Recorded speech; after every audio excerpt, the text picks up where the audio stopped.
Hi. Hi. I'm Arthur, and this is part 9 in a 20-part series I am doing covering fan-favorite successor chapters in order of the legions. Do you need to have seen the other parts to understand this one? No, but it would make me happy. This video is going to probably upset a few people. Or maybe not, because I am very much of two minds on the topic of today. The Blood Angels are a chapter I have grown to like more than I did when I first started doing the YouTube thing. But in general, I find I am in such a weird spot right now with this. I think they are a bit underwhelming at the best of times, but I find their successor chapters are significantly more interesting as a whole. So where does that leave us today? Fair. What chapter are we discussing? The Lamenters.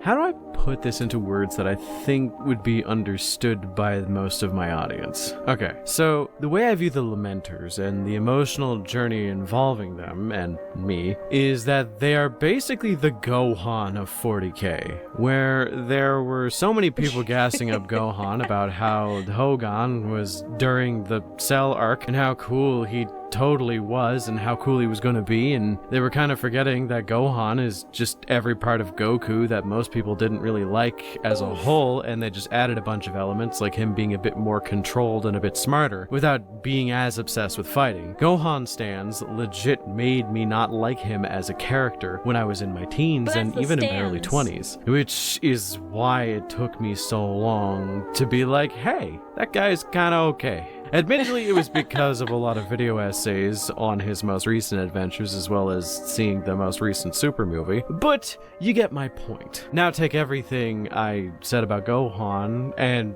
just replace it with the Lamenters, and you can kind of understand why I was so averse to even caring about them for the longest time. With the preamble out of the way, let's break it down a bit, who the Lamenters are and their origins, which admittedly is pretty cool, and then go to some relevant pieces of information before we get into my breakdown of things. You know, break it down a smidge into more digestible parts. So what are the Lamenters and what makes them so interesting? It's actually all to do with their creation, which means that's a great spot to start. Basically, every now and then when people in the Imperium need a certain set of tasks to be done, pretty much indefinitely, they start a new founding of Space Marines, where about 10 to 20 new Space Marine chapters are created and sent off on their task. Chapters die off all the time, so they just keep making foundings because they just have to keep within about 1,000 chapters. During M35, a cache of unaltered pure gene seed was found, and thus a new founding was declared. But the catch was the tech priests that found it were going to tamper with it to improve upon the genetic stock that was there. Because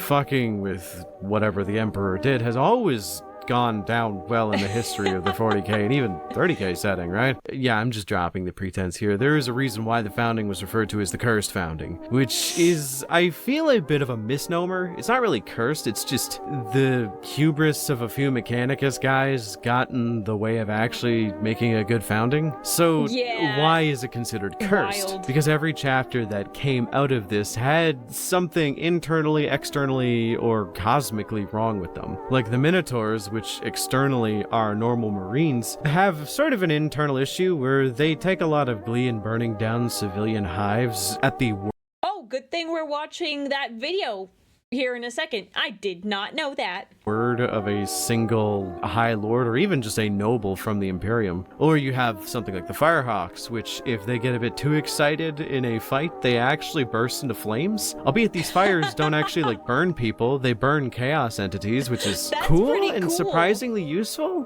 They got It's like a chapter after my own heart. That's incredible. I really like that.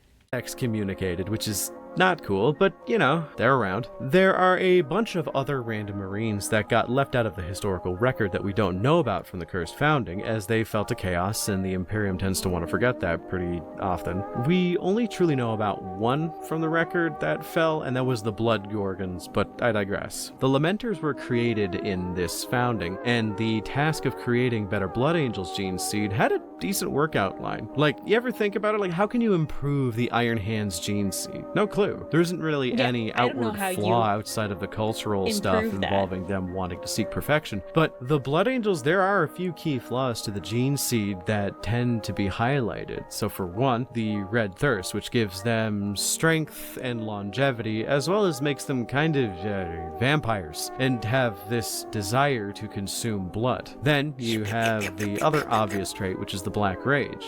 This rage comes when they are pushed to such an extreme that they lose themselves to this sort of psychic death echo berserker pretty rage, standard. where they see what their Primarchs saw at the end of their life, which is Horus and Traitor Marines. This usually gives them a huge boost in strength as they're channeling their Primarch, but also causes them to go irreparably insane. So, get rid of those two flaws and just keep all of the other non-conditional benefits of the Blood Angels, It and would be nice, boom, but, you're great, right? Right?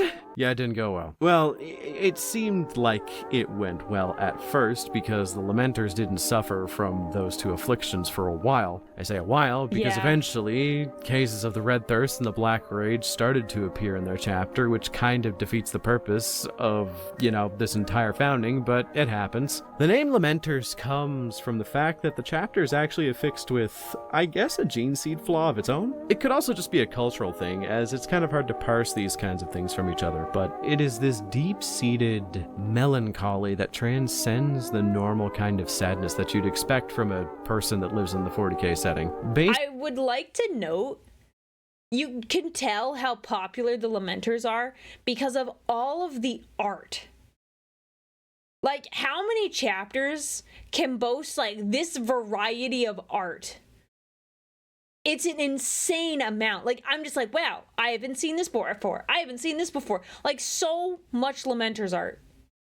Basically, they feel the grief of the loss of Sanguinius more than the other chapters of the Blood Angels. Me too, man. Where others Me tend too. to represent it as rage, these individuals tend to represent it as sadness, this bittersweet view of the loss of such a noble being. There's also, another way you could ascribe a meaning to the name the Lamenters, and that's because of their specific curse that they inherited from the Curse Founding. Which, in simplest terms, I have no idea how this could possibly happen. The universe just hates them. They are plagued with bad luck and misfortune that, although hasn't wiped them out completely, they are known as being so unlucky that other chapters in need that are in dire straits, calling for help from anybody who will listen, will actively tell the Lamenters not to show up because they know something bad is going to happen if they do. I didn't know that. They show up to help with a minor Tyranid invasion on a small planet, and it ends up that within a few days, several massive hive fleets show up, and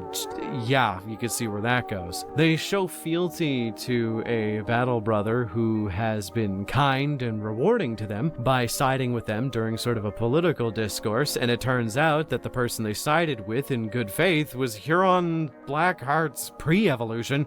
People for some... Oh, that's bad. That's bad.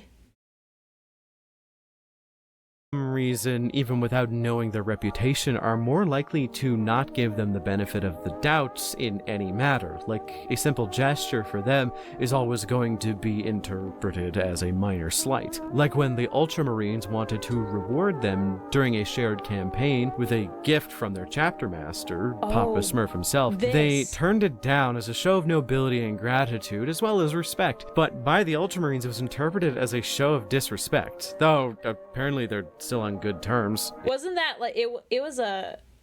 I thought it was an Iron Halo. I was legit surprised to find out that the Lamenters don't have many novels. It's mostly just codex entries, short stories, and little addendums on other books here and there, and it's very odd, because even during I would expect a book. devastation of Baal, they didn't show up, and I feel like that's half because they probably didn't have the Marines to spare, and half because they knew that if they showed up, things would probably get worse for I wouldn't everybody, blame so them. they just kind of ducked out because they respect the Blood Angels too much.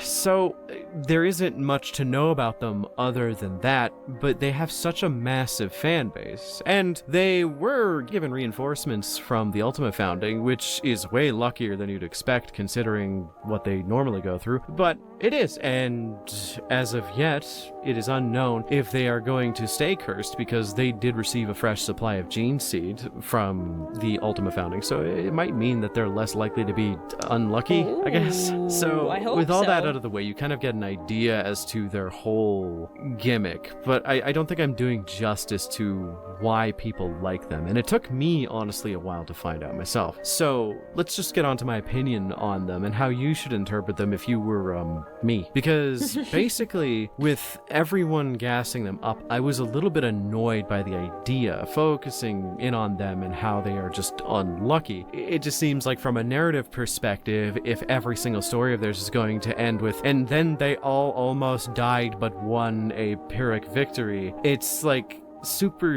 repetitive, boring. and Yeah, I agree. could I not can really agree. latch onto that, which is why I was always so hesitant to read about them.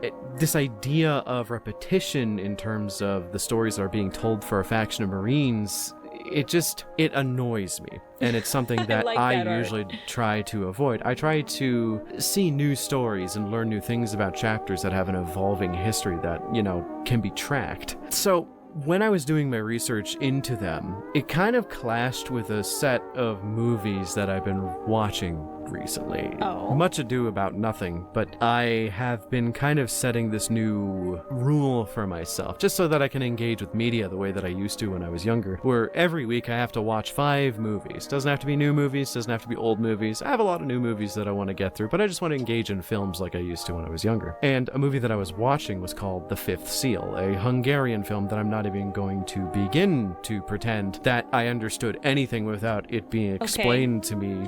I just took it completely directly because I'm kind of an idiot, but with the aid of a friend as well as some video essays I was watching, it gave me a perspective that oddly enough aided in me kind of appreciating the Lamenters for what they are. So from a top-down perspective, looking at the narratives of the Lamenters isn't the purpose of them. You have to look at the Lamenters as if they don't exist in a vacuum, which a lot of people tend to hyperfixate on the insular notion that is most Space Marine chapters. You should compare the Lamenters to the rest of Space Marines in their founding, as well as the rest of the Marines in the stable side of the Loyalists as a whole, even the Chaos Marines that have fallen. Why?